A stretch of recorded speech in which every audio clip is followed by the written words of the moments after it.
Christmas के मौके पर तेलंगाना की राजनीति में बड़ा विवाद खड़ा हो गया है। वजह बना है मुख्यमंत्री रेवंत रेड्डी का एक बयान, जिसने सियासी गलियारों में हलचल मचा दी है। हैदराबाद में सरकार की ओर से आयोजित एक कार्यक्रम में मुख्यमंत्री रेवंत रेड्डी ने कहा कि आज तेलंगाना में क्रिसमस इसलिए मनाया जा रहा है क्योंकि इसके लिए कांग्रेस नेता सोनिया गांधी ने बलिदान दिया है। उन्होंने दिसंबर महीने को राज्य और कांग्रेस के लिए चमत्कारिक महीना बताते हुए कहा कि ये महीना खुशियों, उम्मीदों और बड़े बदलावों का संदेश देता है। रेवंत रेड्डी ने यीशु मसीह के जन्मोत्सव से पहले आयोजित इस कार्यक्रम में कहा कि जैसे 9 दिसंबर का दिन तेलंगाना के लिए ऐतिहासिक है, वैसे ही ये दिन सोनिया गांधी के जन्मदिन के कारण भी खास है। मुख्यमंत्री के इस बयान के सामने आते ही राजनीतिक माहौल गर्मा गया और विपक्ष ने इसे जरूरत से ज्यादा चाटुकारिता करार दे दिया। रेवंत रेड्डी ने अपने भाषण में सोनिया गांधी और तेलंगाना के रिश्तों को विस्तार से समझाने की कोशिश की। उन्होंने कहा कि 9 दिसंबर 2009 को अलग तेलंगाना राज्य के गठन की प्रक्रिया शुरू करने का ऐलान हुआ था और उसी दिन सोनिया गांधी का जन्मदिन भी होता है।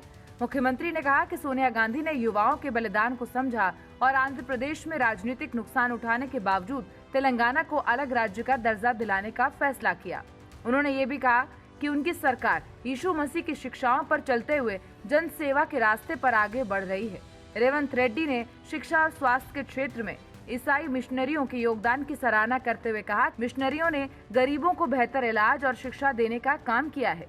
उन्होंने पंडित जवाहरलाल नेहरू के योगदान का जिक्र करते हुए कहा कि जैसे नेहरू ने शिक्षा और सिंचाई को प्राथमिकता दी, वैसे ही मिशनरियों ने समाज के कमजोर वर्गों को आगे बढ़ाने में भूमिका निभाई।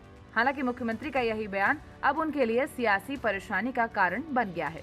त्योहार होते हैं आपसी भाईचारा, सौहार्द, उल्लास, उमंग के लिए है। किस संदर्भ में उन्होंने ये बातें की मैं तो देखा नहीं, मैंने सुना भी नहीं है।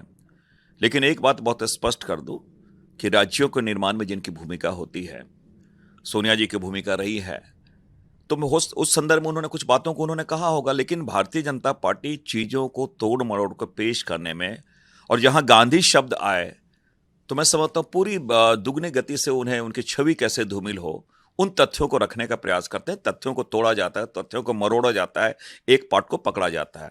इसलिए भारतीय जनता पार्टी को मैं जरूर कहना चाहूंगा, ये छवि धूमिल करने के लिए कुछ शब्दों को, संदर्भ को हटा के उन्होंने प्रस्तुत करने का प्रयास किया है। का जो बयान है चाटुकारिता से भरा हुआ बयान है।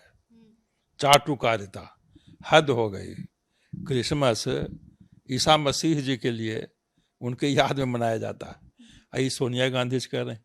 ये चाटुकारिता का हद है ना, कि कहाँ ईसा मसीह के स्मरण में उनके जन्मदिन पर मनाया जाने वाला जो 2000 वर्षों से मनाया जा रहा है, सोनिया गांधी से तुलना कर रहा है कि सोनिया गांधी के कारण बन रहा है। ये चाटुकारिता, ये चाटुकारों को कुछ सोचना चाहिए, शर्म भी करना चाहिए। ये पर्व इतना पुराना है, उसके कारण क्या है, भारत में सर्वधर्म समभाव का भाव है, सर्वधर्म का। अब सोनिया गांधी राजनीति में तो 1999 से आई, तो क्या उसके पहले क्रिसमस यहाँ नहीं हो रहा था? यहाँ पर सर्वधर्म का समभाव का भावना है, सभी धर्मों को अपनी आज़ादी है। हाँ, किसी को सांप्रदायिकता फैलाने का आज़ादी नहीं है। तो रेवंत रेड्डी अनाप शनाप उनका बयान है। मुख्यमंत्री के बयान के बाद विपक्षी दल बीजेपी और बीआरएस ने कांग्रेस सरकार पर तीखा हमला बोला है। अब क्रिसमस से जुड़े बयान ने इस विवाद को और हवा दे दी है। सवाल यही है कि क्या मुख्यमंत्री का ये बयान सिर्फ भावनात्मक अपील था या फिर इसके पीछे सियासी संदेश छिपा है। फिलहाल इतना तय है कि रेवंत रेड्डी का ये बयान तेलंगाना की राजनीति में लंबे समय तक चर्चा का विषय बना रहेगा।